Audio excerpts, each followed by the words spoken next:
Good day. I'm sorry I'm not with you in person, but I'm honored indeed that Miguel should have invited me to talk with you today. As producers of wine from soil, air, and rain, effectively, you are descendants of one of the most ancient forms of agriculture, thousands of years old. Now, many civilizations have failed over those thousands of years under what was entirely organic agriculture in all regions of the world except Lower Egypt, the only place that civilization survived for over 10,000 years. But for the survival of civilization at the mouth of the Nile, it required the destruction of most of Ethiopia and the silt coming down the river every year. Civilizations along the Nile did not survive under the same agriculture. So many civilizations having failed globally, we now face this threat all over the world. And we see this in desertification, megafires, and climate change, primarily. Most important for you to know is that agriculture is playing as big as, or maybe a larger role, in desertification, fires, and climate change than even fossil fuels. Now, you know, using your common sense, that we can never solve any problem without addressing the cause of that problem. This is just basic common sense. Over 10,000 years, we have blamed livestock as the cause of desertification.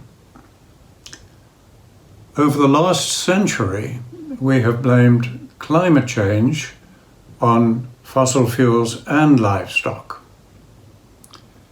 However, recently, within the last decade, almost all scientists are now agreed that it is us humans who are causing climate change. Now, to this, using again our common sense, there can only be one interpretation. If we humans are causing climate change, then it is not fossil fuels or livestock. That just is not logical. If we humans are causing it, it is management that is the cause of climate change. How we manage our resources like fossil fuels and livestock or any other resource. Now, if we're going to address the cause of the problem, which is now threatening us globally, and in which agriculture is playing a major part of the role, what are we to address in management? Surely that's so complicated, we won't know where to begin to start. We're managing millions of things all over the world. Where on earth can we begin to see that as the cause of climate change? So let me break it down a little bit for you. There are many things that we do not actually manage, but we produce or make. We produce wine or make wine. We produce beef. We produce wheat. We produce olives. We produce cell phones, motor cars, airplanes, bombs, music, art, literature, museums, universities. We produce bridges, roads. We can make things that get us to the moon and into space. So there's an immense number of things that we produce or make. Now, when we look at all of those things, we find that if we stop producing, they stop. If you stop making wine, it stops. If you stop producing anything, it stops. If a battery runs out, things stop. If a part breaks, things we make stop. If fuel runs out, they stop. Everything that we make or produce has these things in common. And the things we make and produce are extremely complicated. I don't even know how to make a penknife. Almost all of those now are made through companies, not by individuals any longer, because they're too complicated. Now, nothing we produce or make is self-organizing. All right, so those things we produce and make. Now, what about the things we manage? They have something in common. Everything that we manage is self-organizing. It continues if people die, if thousands of people die, if millions of people die. It continues if species die, if thousands of species die. It continues. It continues if an entire economy collapses. It does not stop.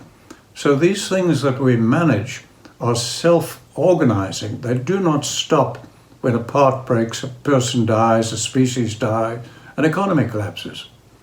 So what are the things that we manage that are then causing climate change? Fortunately, we only manage three things. We manage humans, nature, and economy. We do not make or produce these, we manage them. We manage our families, our little businesses, our institutions. We manage the environment or nature and economies. So that makes it a little easier for us. Now, what is going wrong in the three things that we manage that is causing climate change? This is not a lecture now, I'm just talking to you and giving you a brief summary, but we discovered in 1983, after I'd begun working on the problem about 65 years ago, by 1983, 38 years ago, we discovered that there were two management discoveries that we made that went against thousands of years of human beliefs. Two very simple things. These are easy to tell you. The first is it's a human belief. We all have it. Every human's always had it. I had it. That we have hundreds of ways of managing. We can manage dictatorially, scientifically, democratically, blah, blah, blah. There are whole books and libraries and universities teaching management. No, not true. When you look at all the ways humans have ever managed anything, and you peel the onion until you get to the core where we make the actual management decisions, be it in our family, on our farm, or at government policy level, whatever level, when you look at that level, it's identical. All humans make their final decisions, their conscious decisions, the same way. That was a major discovery for us. Now, there was a second discovery, that we had believed we had the ability to manage nature, our environment. We began to manage it only when we acquired fire. Prior to that, with sticks and stones as our primitive technology, we could not manage our environment. Once we got fire, we could enter the Bronze, the Iron Age, the Copper Age, and so on, and technology could advance to the level it is today. So for 99.9% of human existence, we've had two tools. We cannot do anything without a tool. If I say to any of you listening to me now, I want you to drink milk, how could you do it without using technology? You can't, unless you go to the nearest cow and suck with your mouth. Or if I said drink water, you can't without technology, unless you go to the nearest river and drink with your mouth. All right, so we're a tool-using animal. And we discovered that where we scientists believed we could manage nature, climate change, desertification, using technology and fire, or the idea of resting the environment to let it recover, no, we can't. And I gave a TED talk on that in 2013, explaining that and why we simply have no option but to include the idea of using livestock, not to eat and provide hide, etc., but specifically, in addition to that, as a tool to address climate change, desertification, megafires. So they're two simple management discoveries, and we've proven them over and over again. All right, so when we discovered that in about 83, we also discovered how to solve the problem of managing the complexity, and I use the word we there because there were over 2,000 scientists helping me to develop the holistic management framework at that time, and this was all set up by far-sighted people in the US Department of Agriculture, the Soil Conservation Service. So I was working with World Bank economists, professors from universities, land management agencies, all the agencies, when we finally broke through on how to manage holistically at any level, from the family farm to government and international policy level. All right, so that's a bit of background for you. Now, what can you do? That's what matters to you right now. There are two levels, basically, at which we manage. We manage at the human scale. That's you and I, and we can choose to change the light bulbs. We can choose to ride a bicycle to work or whatever. We can make our own choices on the farm and so on of what our management decisions are. So we've got that human level of management.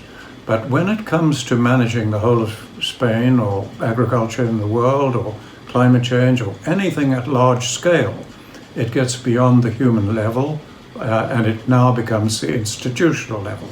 The only level or the only way in which we've ever found that we can manage at scale is through institutions. But remember, there are three things we're managing: institutions, nature, and economy. So the very things we're managing are part of the complexity. All right, so you need to know that. Now, what we need to talk about right now is what you can do at the human level until governments themselves begin to understand this and to address agriculture at the policy level. Till then, you can only do the best you can on your farm. So on your farms, your businesses, you can manage your own family, your own small company, your own business, your environment, land that you're managing, and the wastes that go back to the environment and so on, and your individual business economy finances. So that is a level at which you can manage, but you need to manage those holistically, in other words, as one indivisible entity. You cannot manage nature. Period. Why? Because it is so tied to your culture, your Spanish culture, you as Spaniards, etc. It's so tied to your economy that you can only manage your culture, your economy, and nature, your environment together as one. Now, that sounds daunting. How on earth are you going to do something as complicated as that? Fortunately, no. It's easier than management has ever been. That I can assure you, and it's more stress-free. I don't have time to explain all of that to you today. Let me just refer you to a study by Ohio State University of the early farmers who came to me for training when I first went to the United States as a political refugee. Now, they studied those early adopters who began to manage holistically across the United States, and they found that those farmers averaged 300% increase in profit. Now, you need to know at the time of that study, over the United States, more than 600,000 family farms went bankrupt in the same economy. And suicide was the leading cause of death in agriculture because the stresses were so great. So the early adopters from California right across to Florida averaged 300% according to that peer-reviewed study by Ohio State University. That should put your minds a little at rest, but it's actually stress-free and easier if you do it. Now, ignorance never blocks learning. I've spent decades training people from university professors to illiterate tribesmen. I've never ever seen ignorance block learning. There are only two things that block all of us from learning. And those are what we already know for certain and are comfortable with, tends to block learning, or our egos. Those block our learning. So I hope you will begin to manage holistically. I'm going to use the analogy of a bicycle. If I went now into explaining it to you, it would be like the bicycle analogy. If you had never ever seen a bicycle, never heard of a bicycle, and I tried to explain to you what a bicycle was and how to ride it, and you questioned me, the more I explained and the more you questioned, the more confusing it would become.